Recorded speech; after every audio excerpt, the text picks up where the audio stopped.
Earlier in the program, we heard from Common Ground volunteer Emma Vogt about how her family operation works to keep livestock comfortable in cold conditions. Now Emma is back with a recipe to share.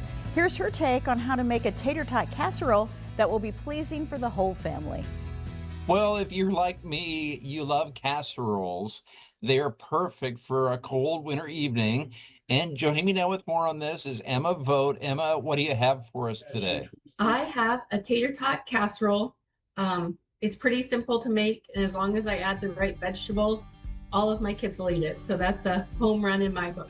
So I first start off with a pound of hamburger and a half cup of onions, which I browned up and have all ready to go. Takes about 7 or 8 minutes. After it's browned, you add some Italian seasoning and garlic powder.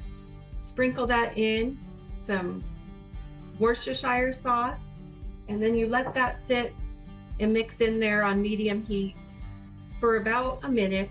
Once that's all incorporated, you take a can of cream of mushroom soup, dump it into the pan, half cup of sour cream, and then you can add whatever you'd like. I have just some canned corn right now, peas, carrots, whatever works for you. You can do frozen veggies too. Just make sure that it's drained and that there's no extra sauce in there. So then you mix that all in together, and if you're really good, you could mix it so that certain vegetables aren't all throughout the pan. And then add about a half cup of shredded cheddar cheese. Mix that all up, and then once you have it all nice and smooth, you take the other cup and a half of cheddar cheese and sprinkle it on top.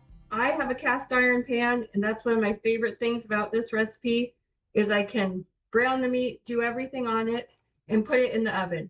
If you don't have an oven safe pan, before you sprinkle this cheese on, you just pour it into a 9x13. And if you're short on time, you can just dump the tater tots in.